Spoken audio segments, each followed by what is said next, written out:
Thank you for another encounter today on this platform, Family Clinic.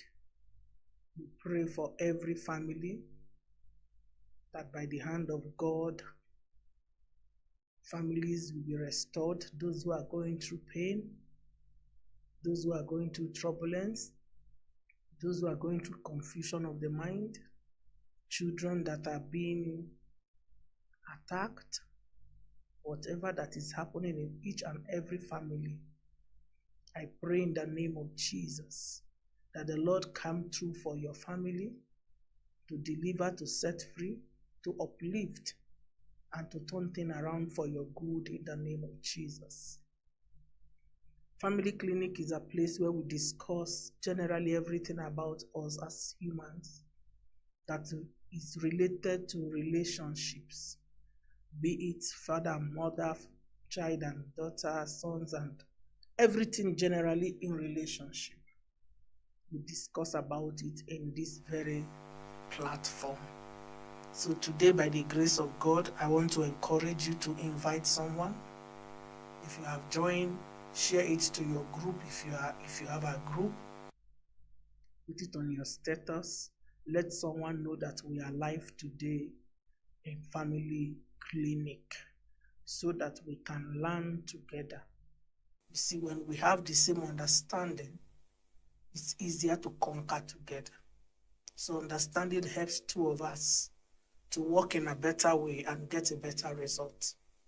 So I encourage you, if you are just joining, join and invite someone. If you are a leader in this ministry, in God's Word Embassy Church, invite your team and your group. Share to them, let them know that we are live. Let them join and participate. It is good to join and allow God to bless us as we engage in His glory. I can see. Share it, share it, share it, share it. It is important that people are connected so that they can be helped, they can be transformed, they can be revived, they can be restored. It takes the hand of God for transformation to happen in someone's life. And I believe today is one of those days where what we teach or what we learn can help us to become a better version of ourselves. So I believe you can tell someone, let someone know that we are live on Facebook, TikTok. I don't know if we are live on TikTok, Facebook, YouTube. Just connect. Let's hear what God is saying today in our family. Praise God. Okay, let me go straight to it because of timing. Today I will be teaching on or talking about evaluate yourself. Evaluate yourself. Evaluate yourself. You see, before you get engaged, or maybe you're already in marriage, it is always important that we actually evaluate. Screen yourself. Don't wait for someone to screen you. You can screen yourself. Let us know about you by you. Discover you. When you don't evaluate yourself, you can become a true disaster to people around you. Remember that Family Clinic is to help us understand how we can dwell peacefully with one another, including ourselves. So it's good for you to evaluate yourself so that you'll be able to understand which area of life that you need as an individual to work on. And which area of life, what goes on around you. It is through evaluation that you can understand your territory. You can understand your environment as a person. So I want to encourage us today. Please invite someone. Let someone know that we are live. Share it, share it, share it, share it. Let's come together to think about it or to suggest the areas you need to use or the material elements that you ought to put in place that can help you to evaluate yourself. Because I've met many persons who tells me, people who tells me, how can I evaluate myself? So today I'm going to tell you how to evaluate yourself. The areas that you are going to look into that can help you evaluate you. When you look at those areas and you see some certain things that we are going to discuss today, it will definitely help you to know you. Remember, we want to know you. Before you know people, before you become their friends, before you interact, know you. When you know you, you're able to know what you want and what you don't want. So let's go into it direct. How to evaluate yourself. Number one thing you must check out if you truly want to do self-evaluation is check your circle of friends and family. Check your circle of friends and family. What kind of friends do you attract? What kind of family members are interested in you? Do you attract friends who have nothing to offer? Or you attract friends who are actually a blessing to your development? If you can look through your phone and check 10 people that you think they are very, very responsible in your life, that's your circle. Not somebody that is just there in your phone, is just there as an acquaintance. No. Your circle is those people who cares about you, who can do anything to see you succeed. They can be a burden bearer. They can be a stepping stone. They can be a ladder. They must do something significant for your life to move forward. Do you have such friends? Have you grown to that part where you have built a friendship that you can evaluate yourself with? You see the way people are talking about Donald Trump. You look at his inauguration. It was not jam-packed by politicians. It was jam-packed by investors, men of timber and caliber. He moved with the same circle. He is a rich, wealthy man that cannot be despised when it comes to wealth. And the people who came to his inauguration were the clique of his circles. And if you look at that picture there, that you could see that it was being posted online, it was picture of money. All the who to who, the biggest and the mightiest in the tech, they were all in attendance. It is not all politicians that went, but he did not forget to bring in his like-minded friends, because that man likes economy, he likes financial growth. So he couldn't move with less than such people. So look at your clique. Does your clique look like you? Or even you have no worth. You have not created your own worth at all. You have nothing you are offering anyone.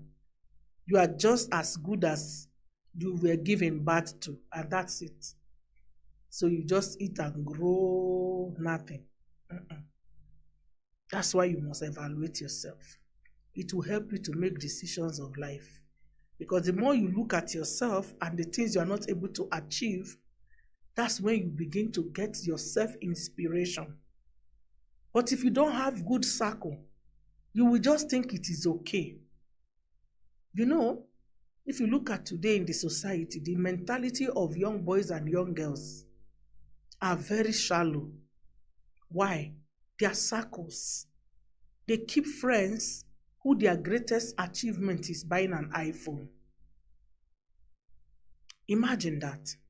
They keep friends who their greatest achievement is having a human hair of 30 inches and 40 inches. They keep friends which their greatest motivation is to post things on Instagram that isn't even in their life. Imagine that. Can you imagine that? That is how funny it is today. So if your circle of friends are not smart people, you too, you are not smart, you are going to mess up your life within a short period of time. 2025 is already starting. By this week, we are through with January. We are entering February. And that's it. That's life for you. The time counts with not waiting for any man. So I'm asking you, who is your circle of friends? Is that your uncle who is a drunkard? Is he the one telling you that it is okay to be drinking? After all, life is full of joy. What kind of family members are interested in you? Have you broke a certain record that somebody is willing to do anything for you within the family? They are telling you, go forward, I'm there for you. I'm ready to sell my land to pay your school fees. I'm ready to do the... Who is it in your family that is standing as a backbone? Evaluate yourself. Do you have this kind of people? Or you have not contributed immensely in people's life to the point now they see you as a good project? You have to ask yourself a question. If nobody is standing beside you, behind you, nobody is holding your hands, or no one is willing to hold your hands, either you are doing something that is wrong, or you don't know how to keep a good relationship that ought to bear you positivity. You see the way we pray to God to bless us. He will not bless us by throwing blessings from earth to the earth. No. He will bless us using people that he will bring across our way. So friends that you meet on the way can actually be your ladder to your next phase of life. You must evaluate it. What is the circle of friends do you have now? If you have emergency of 10,000 or even 100,000, do you have friends who can even get something they can bring forward that can help you to come out of whatever that is holding your neck? Evaluate yourself. If you don't have such kind of friend, you have to start asking how to cultivate good friends, how to make yourself relevant to people to the point that they are ready to be a close friend. They are ready to do so many things with you that can empower each of you. It's very important. Number 2, evaluating yourself. You have to ask yourself a question.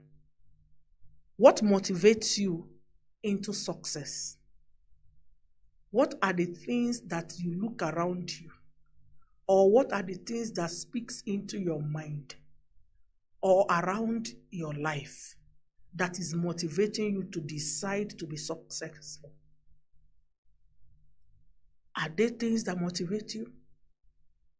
Or you don't have motivation? Are you just sleeping and waking up, eating and going to bed? Nothing around you is inspiring your mind. Nothing makes you feel like, I have to make a difference. Evaluate yourself. Nothing is putting pressure on you to make a difference. Nothing is making you feel like, this one room is good, but I think I can stay in a bigger room. You are just comfortable. You are just comfortable with the little your mother or your father has provided. You are just comfortable. You are even complaining they should provide more. And you are not a cripple. You don't walk down your street and get motivated. If you are a living entity and nothing motivates you, you need to check yourself. You have a brain problem. You have an issue. It's personal. Because you should be motivated to success. When you walk through that street of your home or street of the journey of life, I don't know where you are going. You should look at some properties, some good buildings. When you see those buildings, they should motivate you. When you see those buildings, they should motivate you. They should make you feel like, oh my goodness, when can I have such a thing like this? I think I can build such a thing like this. You should be motivated. Look for what motivates you. Confirm. To you, what motivates you? Some men is beautiful women. They look at beautiful women and they say, hey, me, I cannot be broke because I don't want to marry an ugly woman. I want to marry a beautiful girl that I can be able to maintain. So they work hard to do that. What motivates you? What brings out the ego in you as a man or as a woman? What motivates you? Evaluate your life. Nothing is motivating you. People's success are not motivating you. You are not going to see the new latest things that is online. Go check. Check good cars, good machines. Check new latest things. Check good fashions. Check people's things are happening. You cannot be on your head down without lifting it up. You need to know what's motivating you.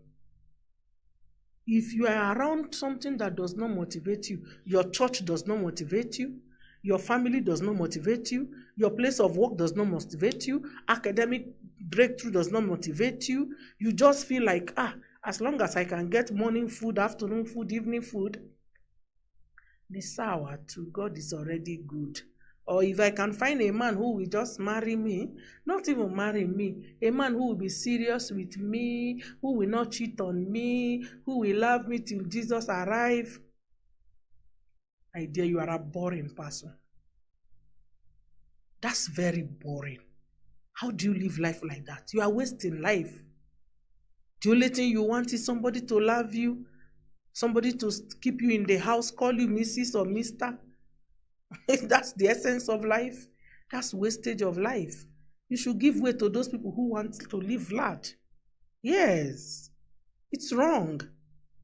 You must be motivated. Everything around you should motivate you. When you come to church, the way your church performs, the way you hear people's testimony, the way that you see what is happening, you should go home and say, oh my God, oh my. Even the sermon of your man of God or your woman of God should motivate you for the week, should give you some energy like, oh my goodness, I have to do better, It should motivate you, it should challenge you, it should arouse you, it should do something to you, both male or female. You cannot sleep week to week, days to days, month to month. Nothing is motivating you. Go to car parks. You don't need to buy to look. Go to good organization. That can motivate you to get a good job. Go to the airport. See people enter. You thought the economy is hard. People are at the airport. Fly to different nations. Things are happening. Cultivate, confirm, research the things that can motivate you to become successful. Research, then you'll be great. You need to evaluate it. Number 3, way of evaluating yourself. Ask yourself, how do you heal? How do you heal? When you go through some emotional, mental, psychological issues, or generally life, how do you heal? Ask yourself that question. Because your emotional balance, your mental balance, your love balance, your financial balance, what, all these things are meant to help you to be a better version of you. If you don't know how you heal from past and present issues, getting to the future of life will be a problem to you. There are some children who were abandoned at their infant age. And today, they have not stopped mourning or crying or weeping for the sake of that abandonment. They have not evaluated themselves to tell themselves, I lived past the abandonment. Yes, there was no father, there was no mother. But I myself, I excelled in the midst of this. That should have inspired them. But they don't know how to heal from their past. So they keep looking for a relationship that they can use as a medium of healing. And that brings them into toxic and bad relationship. Evaluate your healing strategy. What gives you healing?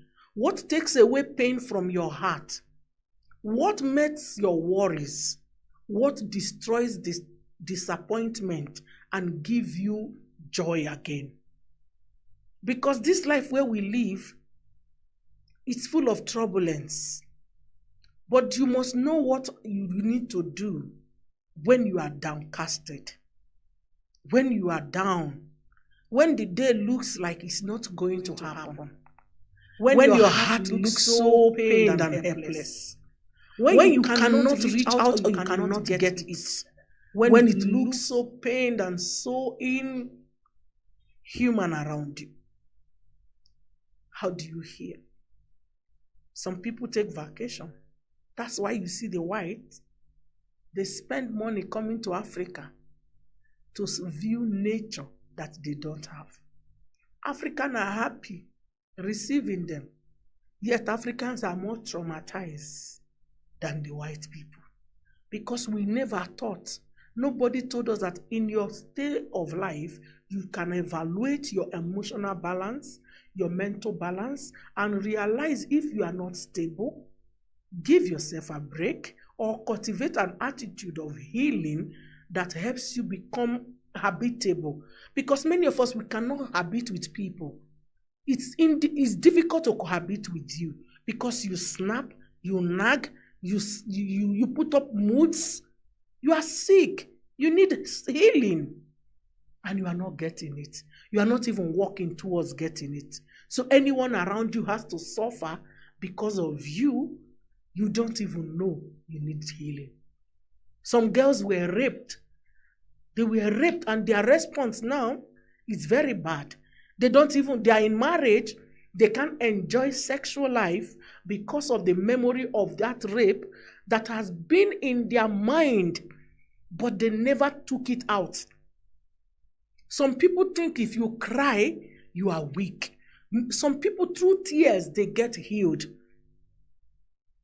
Some people through talking, through having a secret conversation with someone you think you trust. You have tried them, you know. You carry so much burden and heaviness in your heart, day in, day out, and think you will be normal. No. The reason why many of you are not smiling is because of too much pain. Too much question that has not been answered. Too many confusion that does not make sense. Too many weight and happenings within our lives. And we keep sitting on them and we become a timing bomb. Anybody who then comes close to us becomes the victim of our sickness. Internal sickness. We don't heal. Sit down and check yourself. Are you okay? Do you need a shoulder to cry? Do you need a drive? Do you need a walk? Do you need a vacation? Do you need a nature? Do you need to swim? What do you do to heal you? I often say, if I feel sad, I eat sweet things. By the time I close my eye and go through a sweet chocolate, oh my goodness, it brings me some kind of sweetness. And by the time I'm opening my eyes, I'm not going to remember that I was bitter or angry. Sometimes, if you send money to my M-Pesa, it's better than any problem. I just receive a good money from a deal, from blessings, or from any. That's motivation. It heals me. Sometimes I just need my bed to be made. I want to be there alone. I don't want boy, I don't want Titi, I don't even want my kids. Now this time I have to survive before I can come to my kid. Yes. How do you heal? Sometimes I just don't want to pray. I just want to stand, meditate and tell God, do with me what you please. Ask yourself, how do you heal? How do you heal? Don't say you don't need it. You do need it. You do need it. It is I don't need it that is making you sick the more. It is I don't need it that is making you moody. It is I don't need it that is making you lose your appetite. It is I don't need it that is making you down. Go for counseling. Talk to your man of God. Talk to your woman of God. Don't wait until it gets to your climax and your brain can no longer take it. You have already become a full disaster. Then you say, I want to go and now see my man of God. No. Do it when you still have your mind around you. How do you heal? Know how you heal. Don't keep healing by having sex. Some people, they have sex with anybody they see on the street.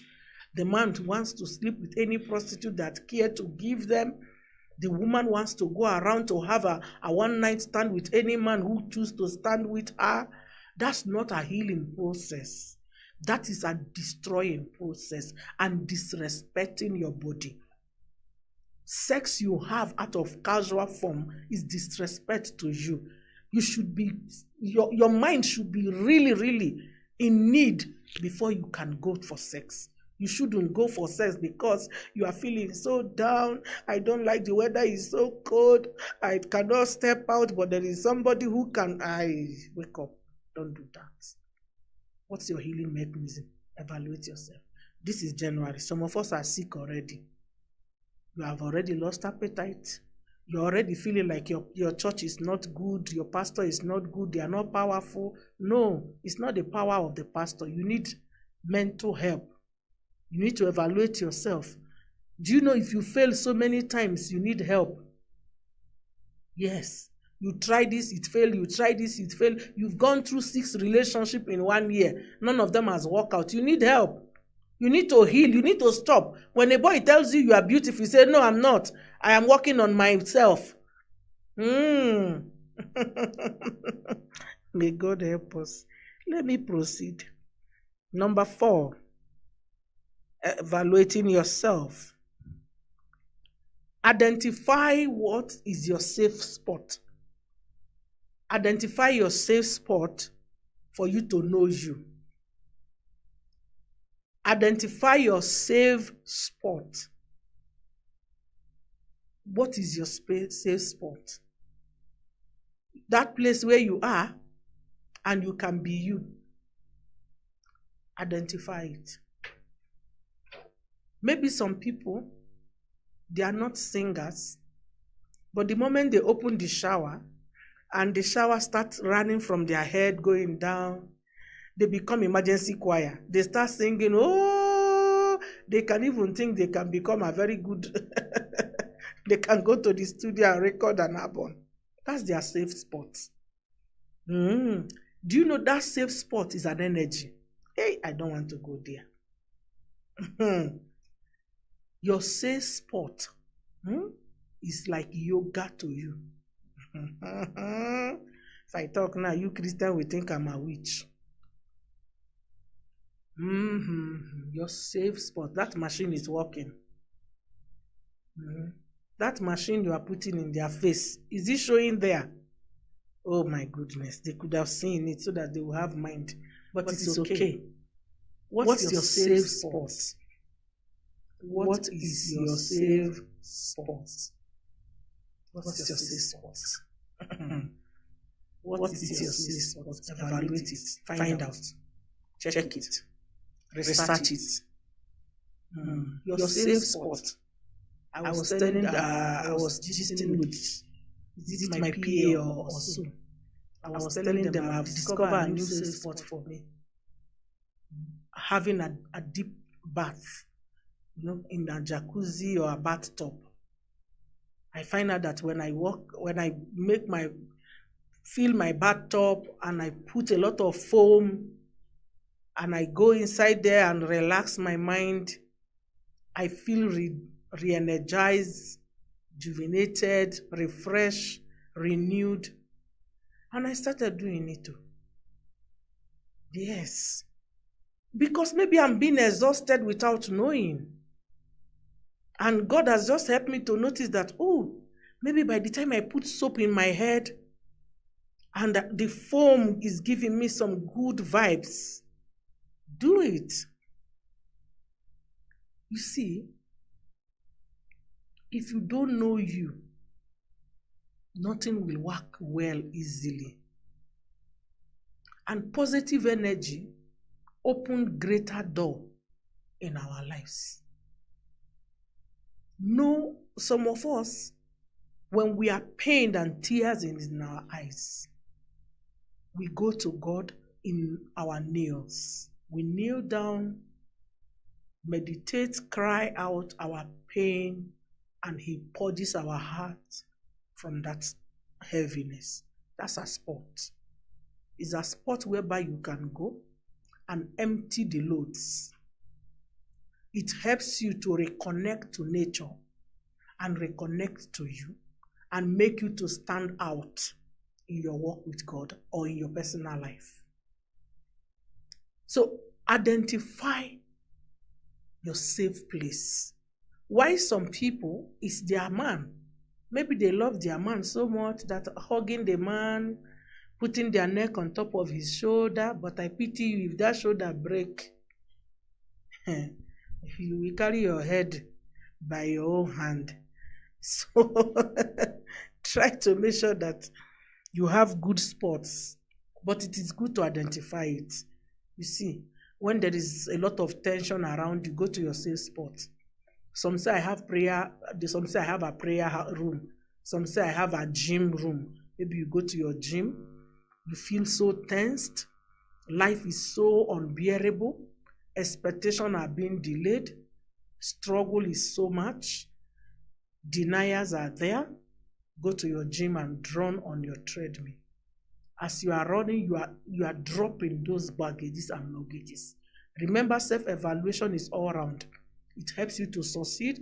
It helps you to become better. It helps you to be focused on the direction and your result. Because of time. Number 5, evaluating yourself. Get to know your comeback strength. What is your strength? What is your strength in life, or something that gives you an edge over others? What is your strength? What advantage have you noticed about you that you can well skillfully develop to become an exceptional person? There are people who are eloquent in speech. When they cultivate their English and their the mannerism and everything, you can really fall in love with what they are saying, even if it doesn't make sense. What's your skill or strength? That's money for you. Why some people is their smile. When they smile at you, if you were angry with them, it evaporates.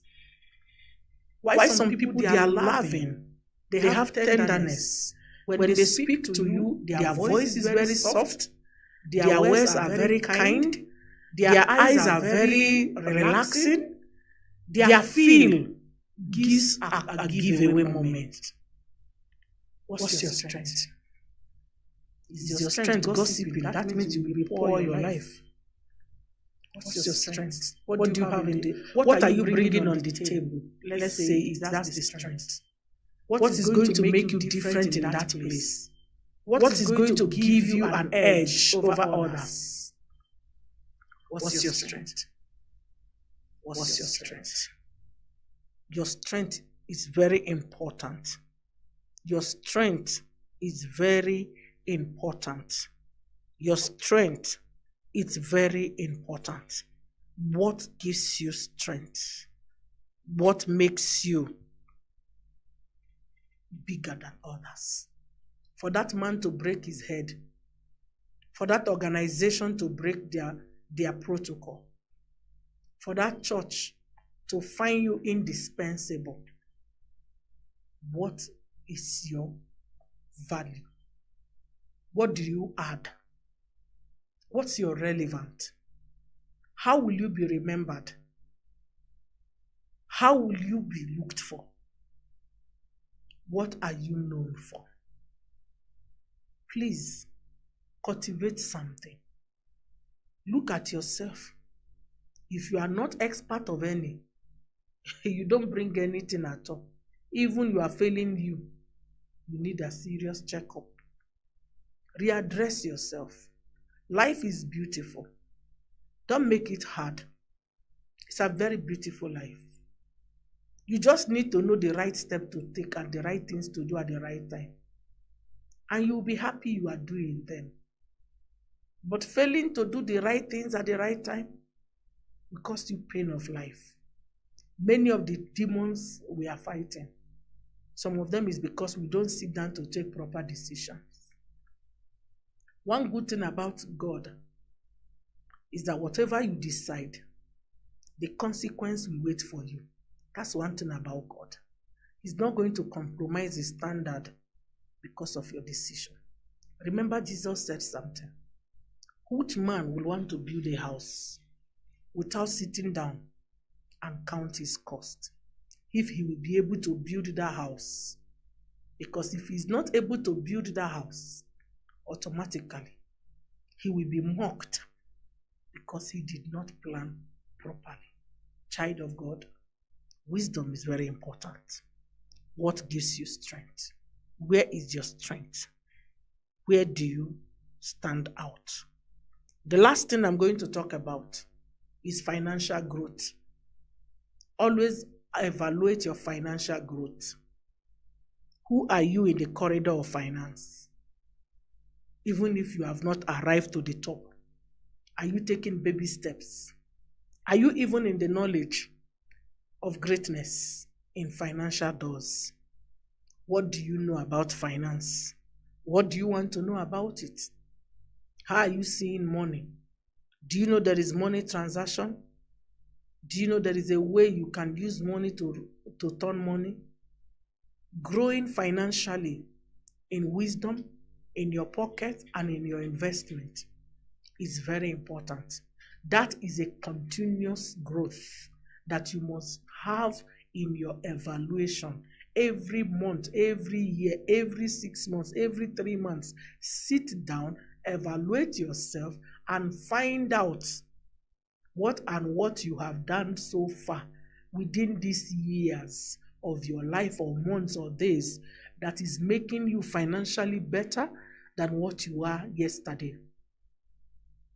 You must evaluate it, because for your life in general to be successful, a cash flow will play a major role. Your relevancy in life is attached to your financial growth. If you don't grow financially, there are people that will naturally, they will disrespect you. They will never call you anything. But when you grow in that corridor of financial strength and power, you don't look for them. They look for you. They stand with you. They will not even let you know how big they were, because you didn't have the financial strength. So they feel threatened coming to your circle. But when they realize that you're also a financial guru like them, life made easier. May God strengthen us. Give us wisdom as an individual to be able to understand how to operate in our financial quest. But never allow yourself to live a life without financial growth. If you have 1 shilling, turn your 1 shilling to 5 shillings. Turn your 5 shillings to 10 shillings. Turn your 10 shillings to 20 shillings. Keep rolling it. A time will come, it becomes 1,000. A time will come, it becomes hundreds of thousands. A time will come, it will be stable in millions. It is wisdom of continuous financial growth that makes your life sweet and better. May God give you that strength, and may God help you. I would like to take questions now because of timing, and let me look through the platform. You can send your question if you have not sent, so that we can do this together by the grace of God.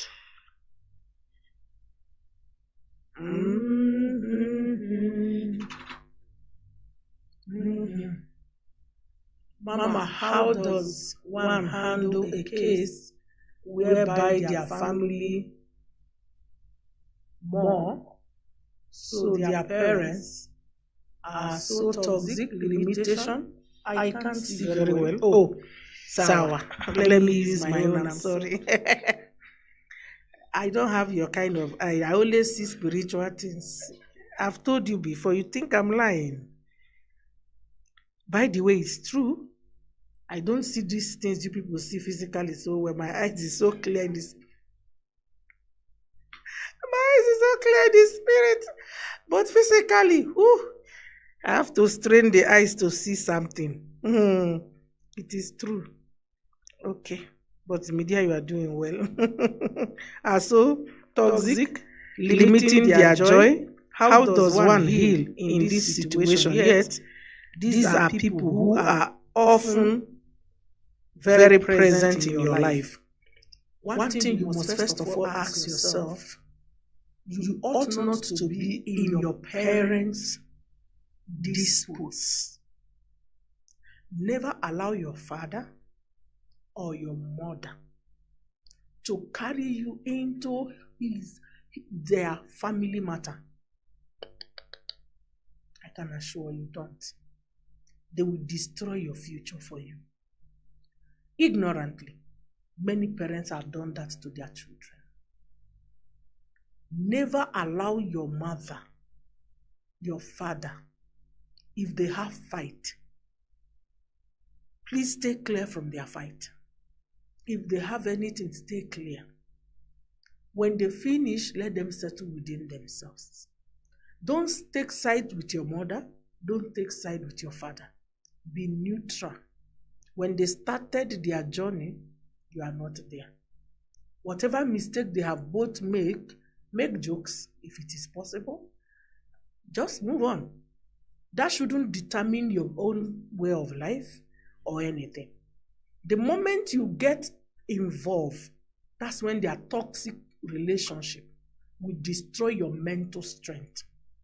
And when that happens, if you don't notice you have even been destroyed, because sometimes you won't notice until you grow out of the home and you see yourself doing the same thing you saw your mother or your father repeating the same thing. That's when you realize that you have inherited something that is bad.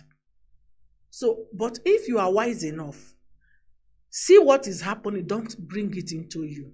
When they try to get you involved, just tell them, my dear, please, this thing, you know better than me. I shouldn't be the one coming here to fix it, especially when you have not been mature. You are not mature yet. Wait until you are full grown before you can speak about them. Not when you are still in your developmental stage. They will destroy your academic, they will destroy your emotion, they will make you mentally unstable. Run away from them. Me, I used to tell my father, I'm not your wife and I will not be. I'm not your husband and I will not be. And you can't put me between the two of you. I wasn't there. Yes. This wisdom, I got it when I was very small. I'm sure my people are not surprised because I used to talk things like old people. And they used to beat me very well also. So don't let them put you in the circle. But if you find yourself and it has already been happening, go and look for a counselor. Look for your man of God, look for your woman of God. You need to air out the things you have seen, especially if your father beats your mother or your mother beats your father. There's a kind of violence. And that thing, it is in your mind. It has created an impression. You won't know it is there until you will realize it is there. Yes, it's there. It is when something will happen to you, you will realize that insecurity has been instilled in you, unknown to you. So you have to fight it when you can. But if you have not get entangled, run like your life. If they start fighting, run away. They kill themselves. Their family will bury them. But you would have survived. People will not like that one.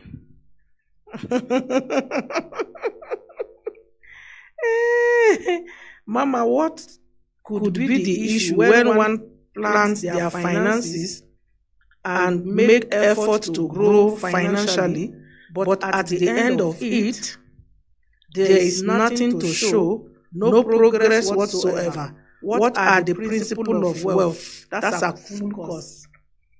There is nothing like you plan your finance and it's not growing. Finance grow. You only spend for it not to grow. How does finance not grow? If you have a safe box and every day you are putting 100 shilling in that safe box, if you are religious in putting it, definitely at the end of the month, 100 times 31, you know what you will get there. That's growth. But when you are no longer religious in putting it, or you put and remove, what you are getting, if it is bigger than what you are spending, definitely you can't have financial growth. Financial growth starts with you being able to manage your expenditure over your cash flow. So it's not like it is running, the money runs away. It is your expenditure that destroys the savings. So you have to check in the expenditure. Check your expenditure. If for now, financially we grow. Truthfully, there are times in your life your expenses must exceed your cash flow. At that time, that's where we do scale of preference. What comes first? That's when you start saving. Not that something will just happen or you are saving money and money refuses to be saved. Apana, you save it, it will be saved, except you use it again. That's when it doesn't grow. Or you are having what we call, you have much problem when you have money. There are some Christian or some people, not even only Christian. You have money. Anytime you have money, you have problem. Anytime you have money, you have issues that take away those money. Check yourself. Do you pay your tithe? Do you pay offering? Are you a kingdom investor? Because the Bible told us that the only way we can protect our finance as Christians is through tithe and offering and our investment in the hands of the work of God. If we don't do that, there is devourer, there is caterpillar, and there is palmerworm. And all of it, plus the curse that God says you are cursed with a curse. So tell me, if you are not giving in the church, you are not securing your money. You are not giving to herbalists, you are not giving to church. You are not an investor in the house of God. The devil will give you now job now because you cannot be neutral. You are not a car. You must be either driving or you are being held by the tormentor. So check the way you roll your cash. It can also expose your mind. Mama is looking beautiful. Thank you. Mama, having friends that don't come true when in need, can I cut them off completely with a very big machete? If it is a norm, if it is a norm that every time you are in need, they never give you help, and when they are in need, you are able to give them help, and they have the money. That's one. Use cutlass, use earthquake, use thunder.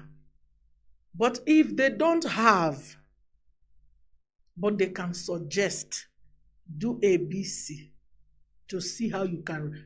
Some people don't have money, but they have advice and idea or suggestions. You see, so differentiate it. If they come for help to you and you give when you need help, they don't.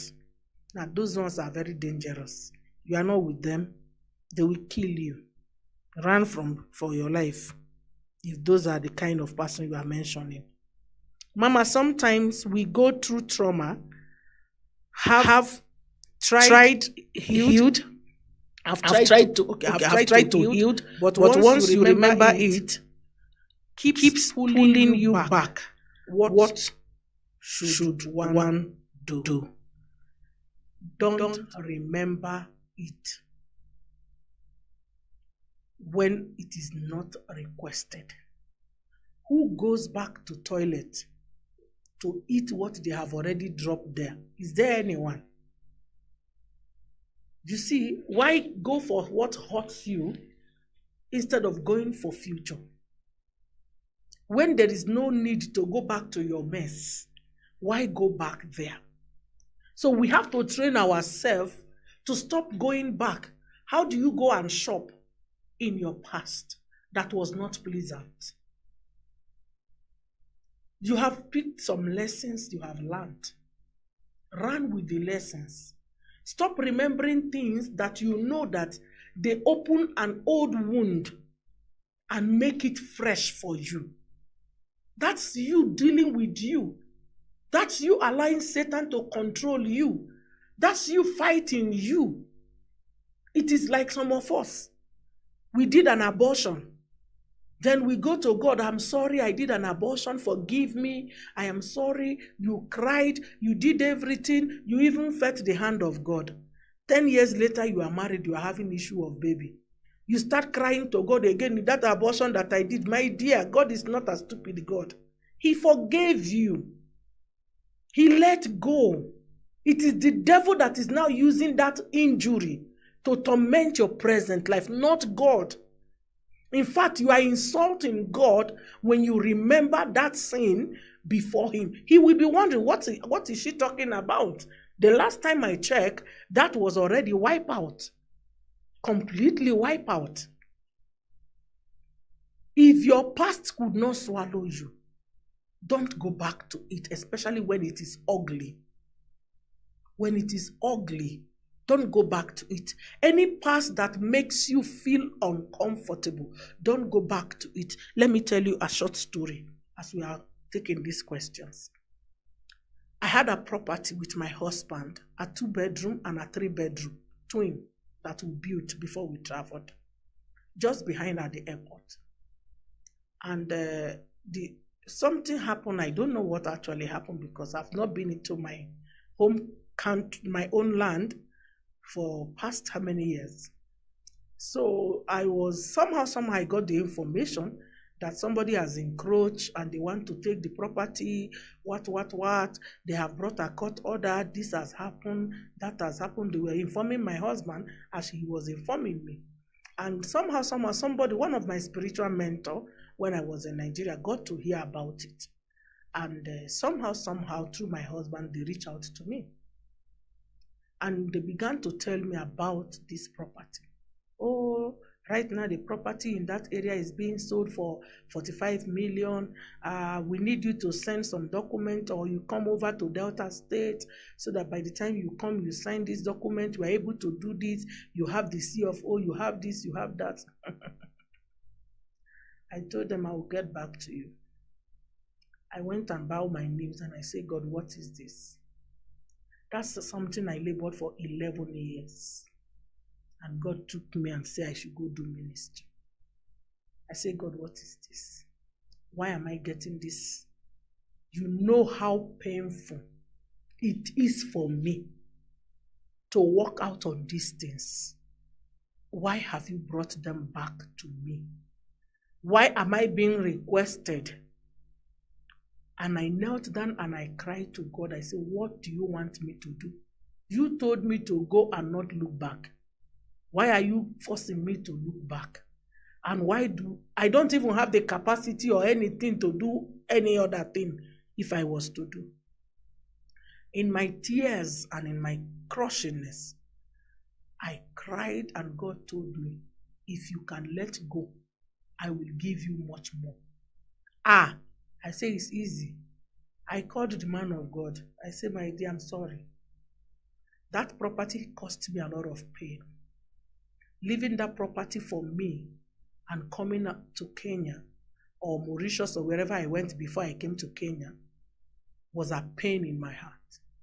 And the pain that it brought to me is too much that I wouldn't want to consider talking about it.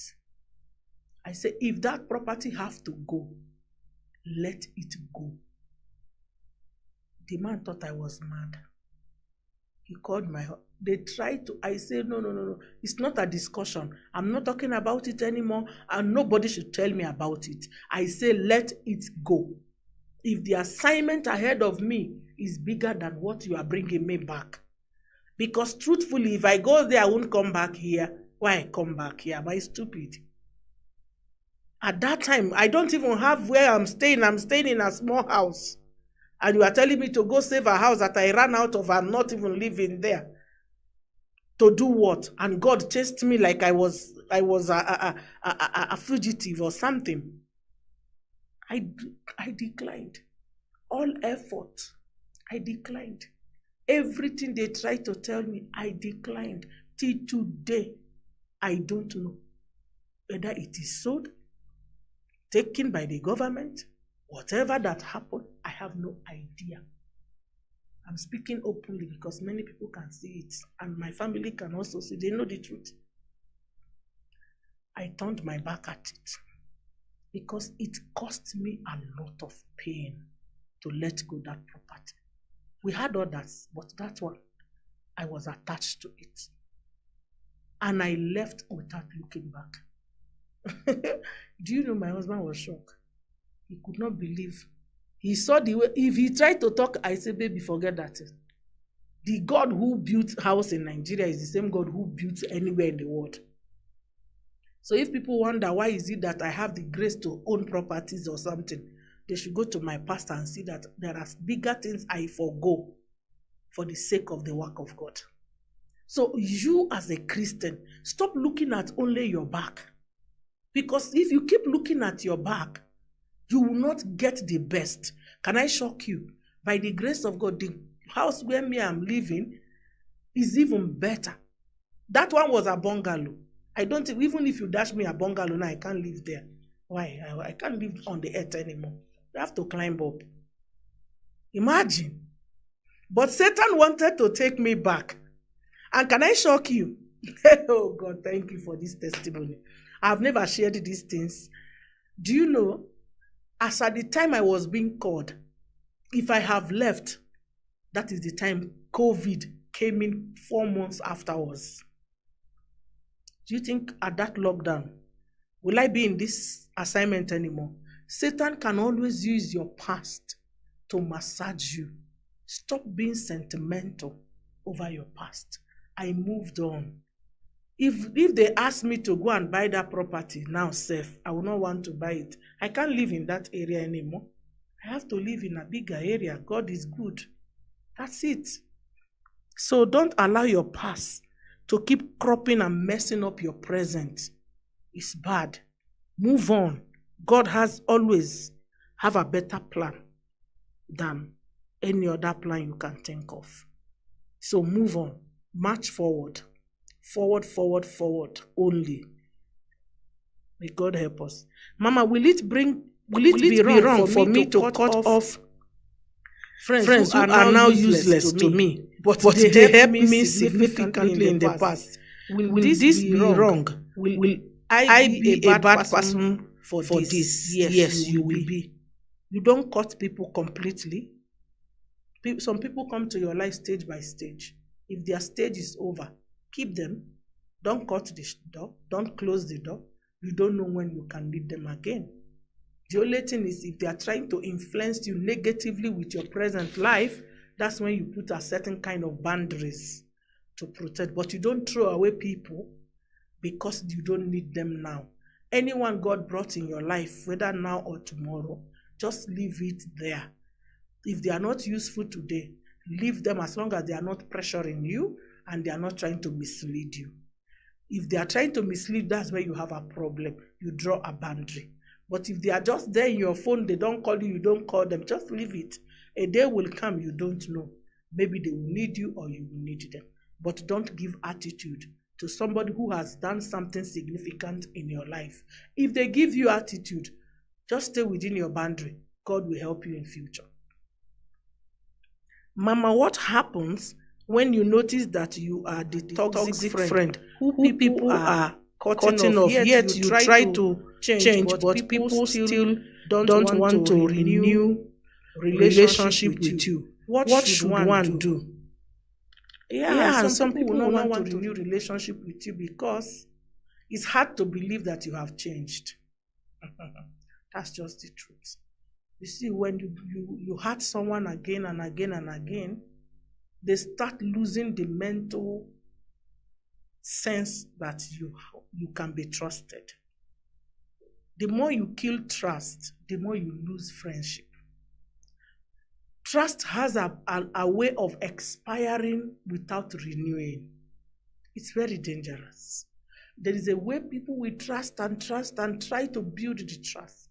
They get to a point they can no longer trust even your present, because trust expires.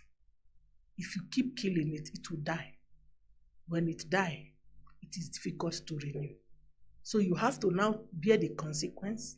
Use your good character or your changed version to acquire new friends and learn to protect them so that you will not lose them the way you have lost the past ones. But I cannot tell you to force yourself on someone who have decided not to trust you anymore. People are protecting themselves. Madness is everywhere. Let me tell you, the people on the street mad are very few. The ones inside the house that are mad are more than the ones outside. Yes, you think people just wake up and start shouting. It is part of madness. It's just that it has not been fully diagnosed. Mama, how can one handle a relationship where the person was very important to you? Although there is a lifestyle change, you feel uncomfortable being with them. Is it okay to cut off such friends? It's very okay if their lifestyle is challenging your personality and you don't want to go to that area. Lifestyle is very important. If your lifestyle, the Bible, those who speak English, let's start from there, said birds of the same feather flocks together. If she's a thief and you are not a thief, what friendship are you keeping? Lifestyle, if they are not going your direction, don't go to their direction.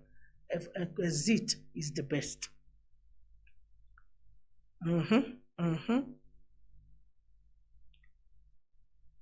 Mama, in a situation, I hope I'm not missing anyone. Okay. Mama, in a situation, you find your parents fighting and your mom's voice is higher. Is it right to come in and try to help them make peace? I pray they slap you alongside. Who beg you? What do you know that they don't know? Such kind of parents, I wish they can beat you. You know, when they beat you twice, they will not come again. More than parents shout, many shouts can come into couple's room. It's not wise to just rush go, except when it's an escalated, over-escalated. That's when now you can see that maybe your mother is running out or there is a hitting, you know. But these days, women cry in different way. I wouldn't ask you to go because you don't know the type of cry they are crying. Yeah. So you just keep your cool first.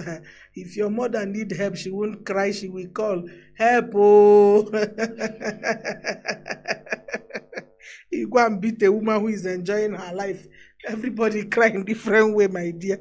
May God give us wisdom.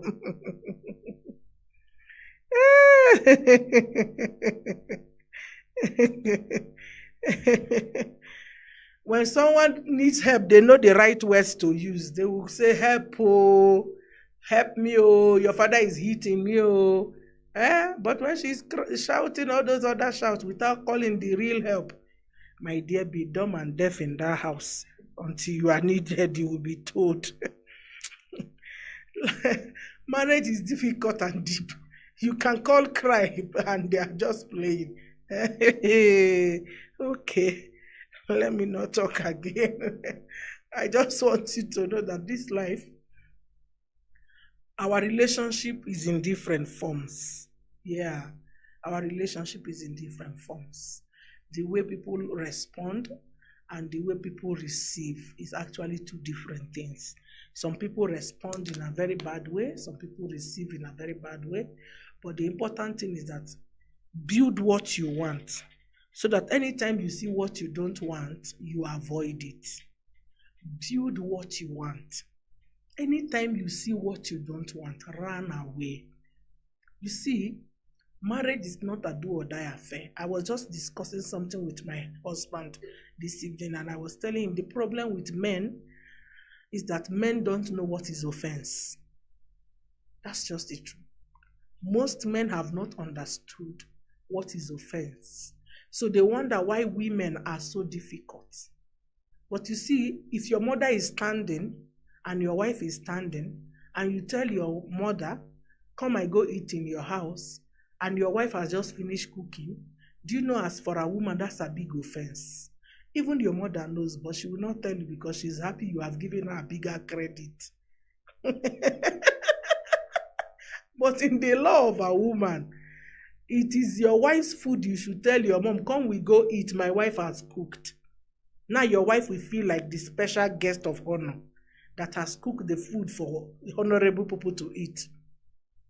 But a man who is just a man will think that telling the mother, let's go to your house and go eat because I have missed your food, is trying to make his mother feel good.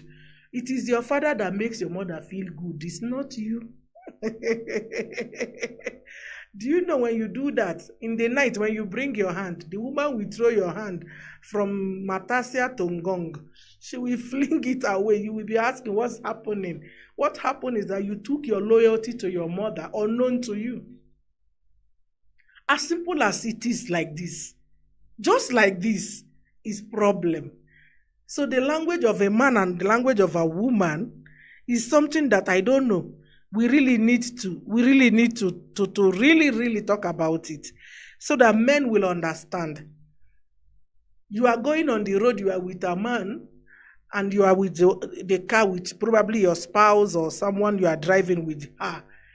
And these girls that you don't know whether they have won the bomb or they have done BBL, maybe they are carrying silicone in the nyash, but it is already protruded.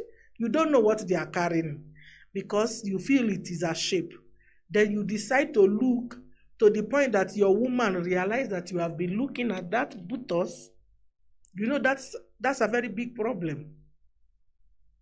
Even if she pretend like she did not see you look at it. Wait. The attitude you will get when you get to the supermarket is not the same you left home with. The attitude will just change automatically. What happened? You looked. You were driving or you did not even stop, but you were looking like a zombie. You carried somebody in the car, you were looking as another person. Now that's women for you. They can't spare you. They will keep you quiet. If she was to buy something of 2,000, she will buy 5,000 to punish you the more.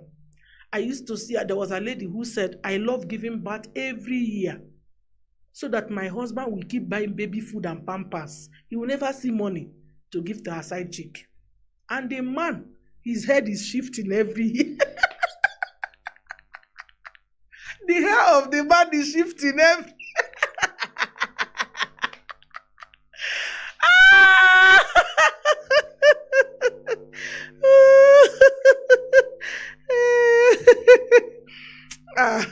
The hair is shifting from the starting point, is now almost middle, because the woman have realized he's a womanizer.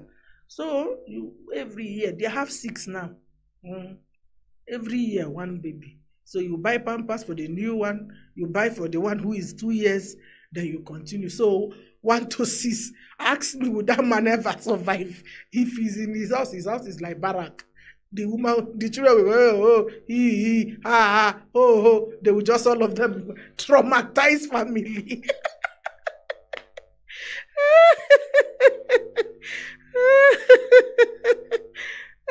Fear women, they have a lot of strategy to deal with you. That's why they are like deities. That's just it. That's just it.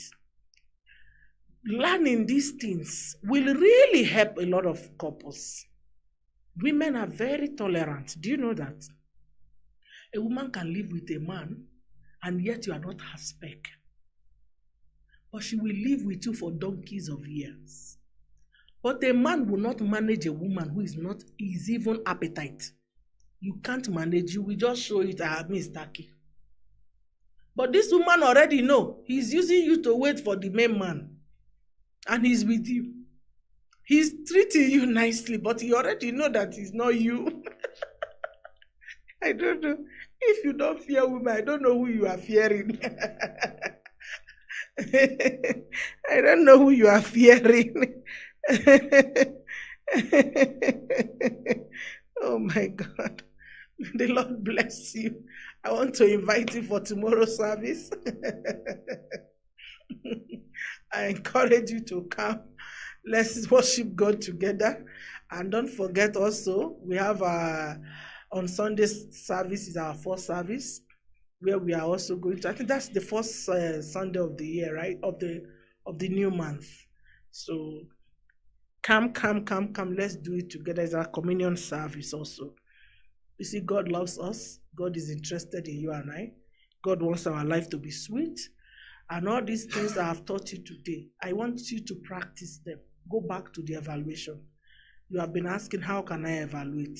I've given you a guideline on how to do that. You go do it and see what God has for you. And come back with a testimony. This year you will be guided, and God will help you through that guidance to understand the things that you will be able to understand. I want you to know something. Every time in our life, we should be able to understand what God is saying per time. If you are not able to evaluate what God is saying, I can assure you, you can become a disaster yourself because you don't know what God is saying at that time. It is me encouraging you. Always find out. Try to evaluate yourself. Discover you. You are the best of you. If you discover you, life will be sweet for you. God bless you. See you tomorrow. See you tomorrow. Shalom, shalom, shalom. Hallelujah. Glory to Jesus.